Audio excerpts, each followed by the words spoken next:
Welcome to the Leveraged and Loving It podcast, business advice for coaches and thought leaders. And now your host, Renee Hasseldine. Welcome back to Leveraged and Loving It. I'm Renee Hasseldine, and on today's episode, we have Clive Enever, who is co-founder of Business and a successful business strategist who has a wealth of knowledge in all areas of business. And I'm so excited to talk to you today, Clive. Thanks for being here. Hello, I'm delighted to be here. All right. Now, today's topic, because there are lots of things that you could share your knowledge about, but we're going to talk about the art of listening in business, which is a new topic for this show. So I'm excited to have you here to talk about that. Well, I'm glad it's a new topic because I like bringing new stuff to people. Very nice. Very nice. Okay. So listening, it's probably an undervalued focus for any business owner. So why is it important? Most of the people I've met in business have absolutely no idea how to listen. and if Most one speaks people. to them, yes, if one speaks to them about it, they'll tell you that they are very good listeners, and they'll be able to explain that they are very good listeners because they can probably parrot back to you whatever somebody said to them. And sadly, that's not what it's about. Ooh, what is it about then? It's about hearing what you're being told, not the words that are being used. Oh, hearing what you're being told, not the words that are being used. Okay, tell me more. Okay. The really important thing about listening is actually listening not from the point of view of have I made myself clear, although that's very important. It's not about us speaking, it's about us hearing. And to that end, ideally, when you're chatting with somebody, make sure that you're present, first and foremost, present. Because if you're present, the chances are that you're actually paying attention. And if you're anything other than present, and there is actually a technique to make sure that you are present. We might get to that later. Oh, don't do it now. Don't tease us. Don't be a tease. But by being present, the chances are you're actually listening to what's going on. And if you're listening to what's going on, it's then a matter of interpreting what's actually being said. For example, let's say somebody has an issue with something that you have delivered or you're trying to deliver, and they tell you a particular thing about how it doesn't suit or it does suit. Now, the first part of that is quite frightening to most people, the doesn't suit. And, but it does suit. Well, no, they said it doesn't suit. Now, the fact that it doesn't suit in my world isn't all that important immediately. What's important is what is it about it that causes it to not suit? Mm-hmm. And you might notice that I didn't say, why doesn't it suit? And there's a very good reason for not using why. And I'll tell you what that is, because I can tell you what I know. Great, do it. The reason one should limit why until one understands exactly what why is going to get you is when you ask somebody why something, the usual time that that's used is immediately after they've told you something. So it actually gives them the opportunity to reinforce what they just told you. That's the first thing. The second thing is it gives them the perfect opportunity to think, I just told you that. You obviously weren't listening. Therefore, you don't care. Therefore, I'm not continuing this conversation. Okay. So why is pretty tricky. What is it? So I ask, what is it about it that causes it to not suit? Now we can have a conversation about how we can make it suit. Mm-hmm. Prior to that, we had nothing. Right. So are you talking in the context of sales conversations, or were we talking broader applications here? Any conversation that you're having. Yeah. Okay. I remember having a conversation with my best mate at one time, and he was telling me this great long story, and he was very passionate about it. And I must have given away through a facial expression or some other body language that I wasn't particularly keen. And he said to me, "You're not interested in this, are you?" And I thought, "Oh, what's he talking about?" And I thought, well, perhaps one should be honest here. No, not really. So we went on and had a perfectly comfortable conversation about other things. Mm-hmm. It doesn't matter what your conversation is about, whether it's a sales conversation, whether it's a conversation with an employee, whether it's a conversation with an employer. It doesn't matter what it's about. One needs to be present. And if you're present, chances are you're listening, and listening to what's being said, not the words being used. Yes. Okay, so let's go back to that point about being present. How do we actually make sure we're present? Now, when we're introduced to how to communicate with people, we're generally told to make eye contact. You probably would have heard that, Renee? I have heard that, yes. Has anybody bothered to tell you how to make eye contact?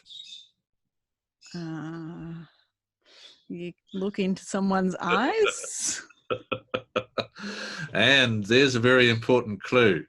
This is all about listening. What did you actually say? You said you look in somebody's eyes. Mm-hmm. Now, are you able to look in when you're looking at another person? And I mean, it's a bit difficult at the moment for you to look at mine, but I am. I'm looking at yours on the screen. It's perfectly simple. Do you look at both of the eyes at once, or do you look at one eye and then the other eye? Well, when you're on my screen, I feel like it's much easier to look at both eyes at the same time because it's a bit smaller. But when it is a real human, I do sometimes find it difficult to look at both at the same time. I kind of flip between the two. There's a trick to looking at somebody's both eyes at once. Oh. And I can tell you it's not a good idea because it frightens them.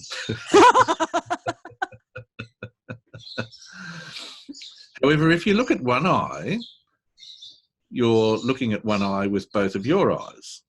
And then if you look at the other eye, because we're supposed to look at a person's eyes, plural, we are moving from one eye to the other. And so both of our eyes are moving from one side to the other side. And then, of course, we think it's appropriate that we should look back at the other eye. And so we do.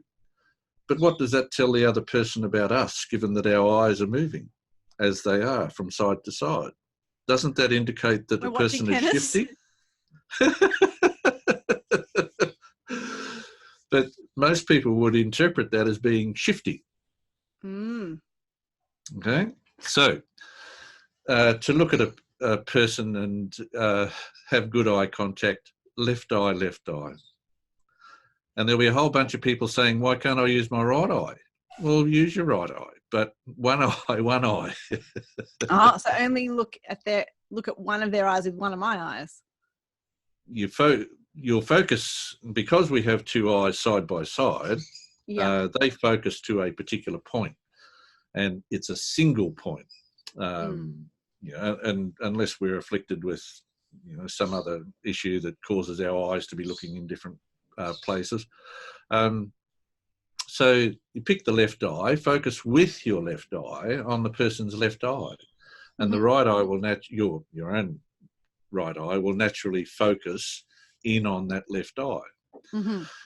Now, the eyes, this might take a little bit of practice for somebody to figure out, but if we look to our past, we try and remember something, our eyes will move from direct in front to, generally, and not everybody, but nearly everybody, they'll move to the right or they'll move to the left. If we look to our future, our eyes will move the opposite way, generally. Not always, but generally.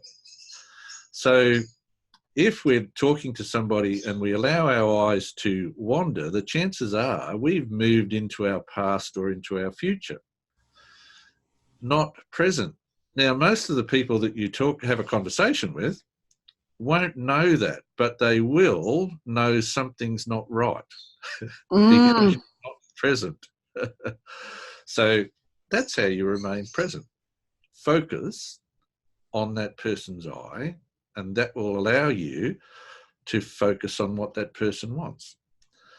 And some people might say, well, but if I'm focusing on somebody's eye, I can't see what they're doing. Well, go and talk to a boxer. What does a boxer do? A boxer doesn't look at his opponent's hands or his feet or his torso. He looks at his opponent's eye. And as a result of that, he knows everything that his opponent is about to do. And that's the same for us in a conversation. Okay. You can see all the window to everything. Oh, absolutely, they are. And that old saying of the window to the soul, they probably are. I don't know. I've never seen anybody's soul. But that'd be terribly intimate for a podcasting. That's right. I certainly know the window to the opposite person knowing that you are present or not. Yeah. And what a simple strategy as well, because so you're being present, but you're also connecting, which I think, in this, I feel like, culturally we've kind of lost quite a lot of that connection, the real true human to human connection. So many people are craving that. So if you can be present and make that connection, then that's going to make a world difference. May even change someone's day. Who knows? Oh, absolutely. And it will. The being present takes care of all of the rest of, the need for connection. Being present is the connection. And that's all it is. And how does one be present? Well, one suspends one's ego. It's not about me. It's about you. So if I'm coming to have a conversation with you, on the face of it, that sounds like I'm here to tell you a great big story. Well, no, I'm not actually. I'm here to find out about you. And whilst our discussion today doesn't allow that, under everyday circumstances, people who are described as good conversationalists are generally people who don't speak very much. Yeah, the ones who do the most listening. Yes, it's all about listening. And in business, it's all about listening. And it matters not whether you're talking about an existing customer, a potential customer, somebody who is not a customer. One needs to listen and hear what's actually being said. Yes. So what is it that we're listening for exactly? Everything. That sounds overwhelming, Clive. Can you narrow it down a little bit? I'll try and narrow that down a little bit. What we're listening for is the advice of how we should run our business. Now, on the face of it, that might sound a little bit silly because we don't necessarily want whoever we describe as the village idiot trying to tell us how to operate our calculus machine, for example. The village idiot sees things from a particular viewpoint, and whatever his viewpoint, it has a validity. So whatever the village idiot tells you, you have a listen. Doesn't mean you take it on board. It means you listen and you analyze it. Is that of any value to me? An existing customer might want to tell you a story about their service delivery. And if they haven't returned the product, chances are they're reasonably happy with it. But as they tell you their story, they might drop in the middle of it that something was a bit of a surprise. Now, if I hear that from a customer, I know straight away that my processes and procedures need attention because the customer wasn't aware that a certain thing was going to happen. It doesn't mean you did anything wrong necessarily. It just meant that your customer got a surprise. But they can if they returned it and told you about a surprise, that's a surprise.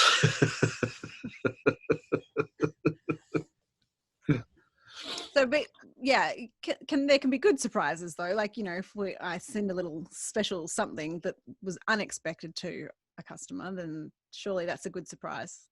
Oh, yes, that's a good surprise. Okay, good. Just checking. It's only when they get a surprise that they shouldn't have got That that they didn't want. Yeah. yes. You need to look at things like that. You know, if it's the beginning of a relationship with a potential customer, then you need to be listening to what does this customer actually want.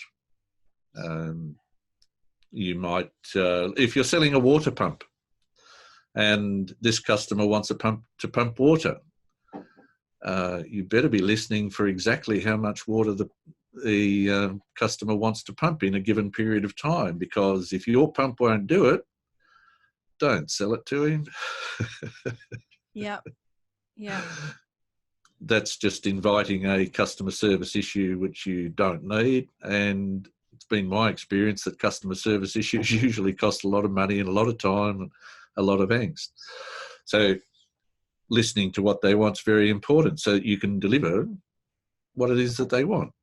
Yeah. And they'll also give you lots of clues, if you listen carefully, about how to treat them. Not every customer wants to be treated the same. We can bring most of what we do into a cookie cutter arrangement, but each customer wants a little bit of personal attention. So you listen. How do they like to be treated? Mm-hmm. All making sense? Yes. So what am I listening for exactly then? Are they going to say to me, Renee, I want you to treat me like this? I'm hazarding that no, they're not. So what am I listening for? What are the clues that I'm listening for? They will, because they'll tell you about their past experience. Mm-hmm. In whatever the situation is, if you ask the right questions, they will tell you, oh, you know, in my past experience, such and such happened. And they'll go on to tell you whether that was a good thing or a bad thing. Mm-hmm. Now, if it was a good thing, we're able to repeat that. If it was a bad thing, perhaps we want to have a bit more conversation and find out what it was that didn't make them real happy, or that made them unhappy, whichever it was. Mm-hmm. And then when you get to that point, people will actually tell you, if you ask them straight out, what it is that they really, really want. And it really is as simple as that. Yeah.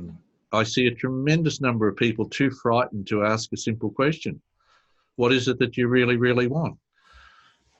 And the bloke says, I want a pump that'll pump 20 gallons of water a minute, but my pump only does 12 gallons, so I'm too frightened to ask. Well, all you're doing is running down a rabbit hole that's got no way out. Yeah. So asking the question, listening to the answer, not making it up as your own, and just listening. They'll tell you anything that you want to know. Mm. So then how important are the questions that we ask?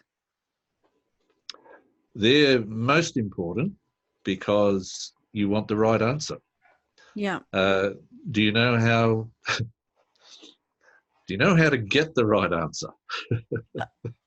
Tell us. Ask the right question.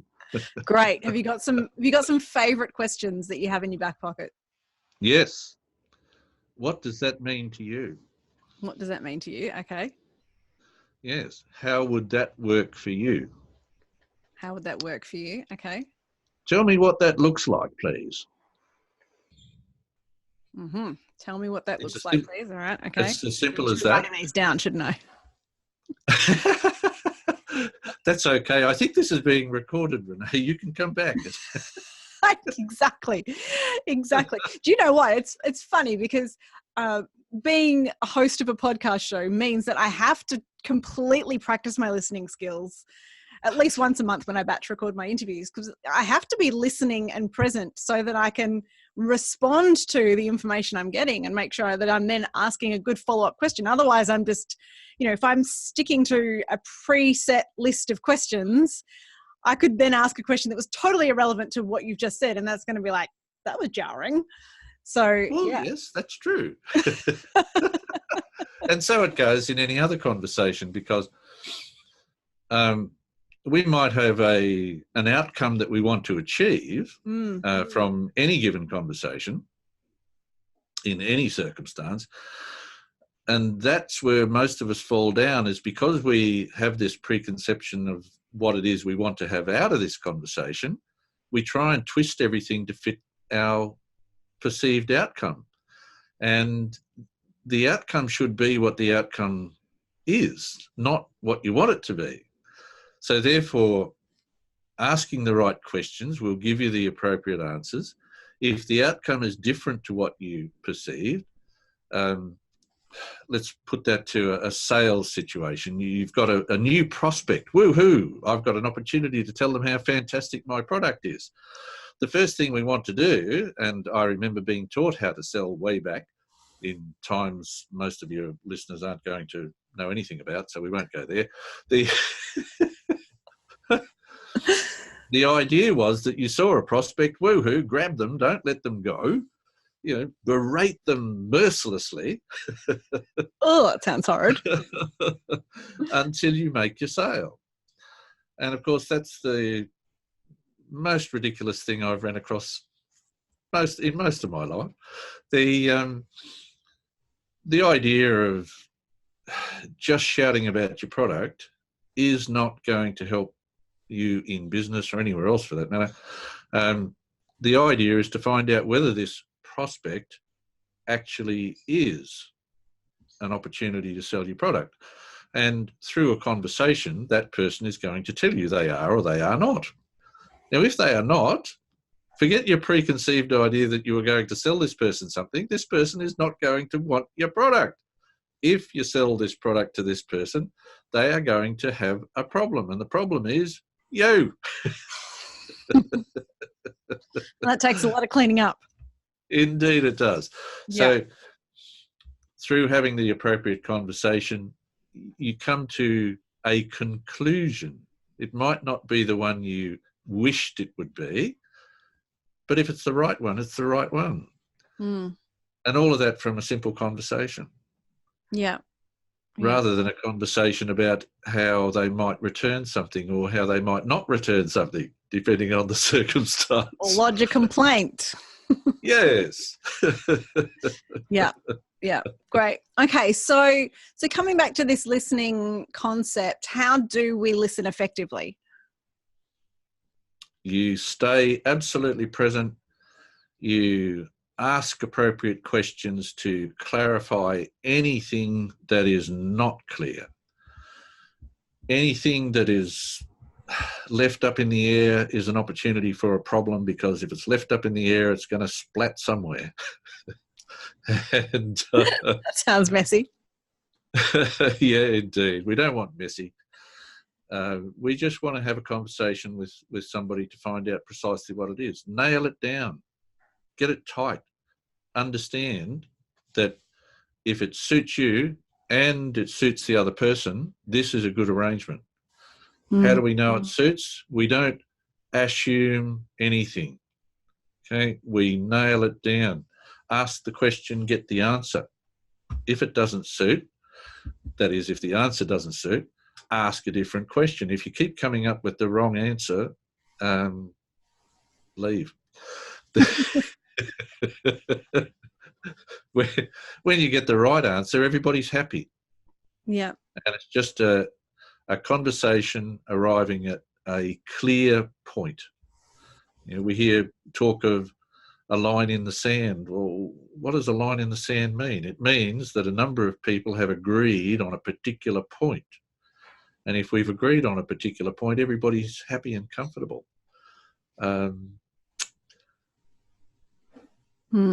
Where do we go from there? We are now mates. We are friends. We have agreed on something. And once two or more people agree on a particular thing, it's relatively easy to move forward, because we're all on the same page. We're all starting from the same point. We all understand what's to be given and taken, or given and received, if you like. Makes life ever so much easier. Yes. Does that make sense? It does make sense. It does make sense. Okay. So here's a question for you. Have you ever, because of this practice of listening effectively and really deeply listening and hearing what's being said, even between the lines, have you ever heard anything unexpected or surprising? Oh, not more than at least once a day. Have you got a standout? Do I have a standout? The serious standout probably can't be said on this program, but I find in having conversations, appropriate conversations where you stay present, you're not trying to force your view onto somebody, but merely to find out whether there's an opportunity for a meeting point, that people will generally tell you far more than you anticipated. And some of that can take a country boy like me completely by surprise. Do tell. Good. Give me the juice. Give me the juice, Clive. Who revealed their dirty, dark secrets to you? Oh, absolutely. Absolutely. And every now and again you run into one of these moments where you go, can I unhear that? Come on, tell me what you've heard. Oh no, they'll be still alive. Well, you don't have to tell us who it is. Just you've oh, they know so much here. So there's many things that people will tell you which will expand your intellect, provided you're prepared to allow them to tell you. And it really comes back to listening. It's listening. People don't want to be spoken at. If we tie it back to sales, I hear people, well, I see it out there on social media nowadays. I don't hear it so much. People say, oh, people don't want to be sold to. That's not true, number one, but their perception of it is perfectly true. And so therefore that requires the question, well, what's being sold to? Well, generally they're talking about what I was talking about earlier, when they first taught me how to sell, is you grab this person and you berate them and tell them how wonderful your service or product is. People don't like that, but that's not selling. Selling is, in fact, simply having a conversation. And during that conversation, if person A has, I don't know, an egg for sale, a hen egg, and person B is looking to buy a hen egg, preferably in a good condition, then that conversation can proceed to person A selling person B the hen egg, person B purchasing from person A the hen egg. Everybody's happy with that. For all those people who don't want to be sold to, no, that's not how it works. They don't want to be berated. They don't want to be shouted at. They want to have a conversation, because if they have an issue, a problem that they want solved, they want to find somebody who can solve the problem, not shout about how good their emu egg is. They want a hen egg. Did that help, Renee? Yes. Except for the fact that I'm vegan, and I was like, I wish you'd chosen another example, Clive. Let's talk about a carrot. Clive really wants a carrot carrots. Now. I've got these carrots. Now, on the other hand, if you were particularly keen on cauliflower or cabbage, I can arrange it. I'm making a stir fry tonight, so I'll have all of the above. Oh, there you go. Well, what else would you like in your stir fry? Some tofu. Well, yes, can arrange tofu. Oh, great. Any particular colour tofu? Do you want it to look like cheese, or do you want it No. Just some standard firm white tofu, thanks. Ah, there we go. See how easy that was to get a precise outcome? Mm-hmm. Yeah. And and people tell me they haven't got time for conversations.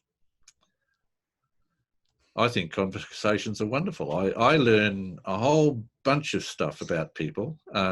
Even the person asking the questions, I now know things that previously I didn't, notwithstanding I'm the one doing all the talking. Tell me, what do you know about me now? What do you know, Clive? You're a vegan. Yeah, I just, I was just burning and itching because you were talking about eggs. I was like, I have to edit this out. For those who are non-vegans, whenever you're proposing to sell an egg, make sure you ask the person before you start, is there anything about an egg which might offend in any way you? It's all about consent, Clive. It's all about consent. Exactly. Once we've got permission to proceed, let's proceed with this conversation. But if the conversation is going to be offensive in any way, let's not start. Oh, what a classic. Absolute classic. All right. So if people want to find out more about who you are and what you do, Clive, where can they go? Oh, look, I'm all over the place, apparently. I'm out there in social media land and what have you, but probably the best place to find me is cliveenever.com.au, which is a website that will tell you a little bit about me and a lot about the sort of stuff we've been talking about and various other aspects of business, because I like to put stories out there so that people can go, maybe that'll help. And if they find that they'd like some further information, there'll be a link there that they can book a time to have a chat with me and we can talk specifically about them, because I like to work in one-to-one situations to talk to people about their issues so that they're not getting generic ideas, generic concepts. It's all about them and their business, because essentially we want to align a business person's view of their business with their client's view of the business. And when we do that, you can multiply your results exponentially. Love that word. 1 + 1 = more than 2. Yep. Great. That sounds like leverage to me. All right, great. Well, thank you so much for being on the show, Clive. I'm disappointed you didn't tell me what that dirty, dark secret was that you heard. If you really, really cared about my audience, you would share it. Close the loop, Clive. Close the loop. She was an absolutely lovely lady, and I certainly didn't expect to hear anything of that nature out of her mouth. I can tell you that. Come on. What did she do? Oh, you probably had to be there. You do know this is an X-rated show. You can actually say whatever you like. Yes, I understand that. However, it's keeping a confidence. Nobody knows who it is. I can talk about the story, but not the story. All right. I'm sorry to our listeners. I really, really, I've tried several times now, and he's just not given. I'll see if I can get him back and, twist his arm a bit more. Yes. Wait until a few beers, perhaps. Okay, right. There we go. There's my clue, peeps. So I'm going to get Clive drunk and then I'll ask him again. I'll start a GoFundMe page to fund this trip for me to go to Clive and get him drunk. We'll make it a thing. Oh, dear. All right, Clive, thank you so much for being on the show. That's an absolute pleasure, and I hope you, or your listeners, and you as well, got something from learning how to be present. And yes, we're all going to be listening with a lot more presence. Yes, and most important of all, as you practice these things, pay attention to what's happening in you. Pay attention to what's happening in you. Do I feel more comfortable about this conversation? Is this conversation going the right way? Am I feeling upset because of what this person said to me? Take the appropriate action. Mm-hmm. This is a very spiritual awakening here, Clive. Oh, yes. I was surprised, for example, by what that person said, and it was well out of my area of normal conversation. However, it wasn't appropriate to show that I was inadequate in the circumstances. Gosh, you've really piqued my interest, Clive. You're killing me. You're killing me. All right, I'm going to wrap it up there. Thank you so much for joining us, Clive. I'm Renee Hasseldine. You're listening to Leveraged and Loving It. We'll talk to you next week. For all the downloads and links mentioned in this episode, head to shareyourpassion.com.au.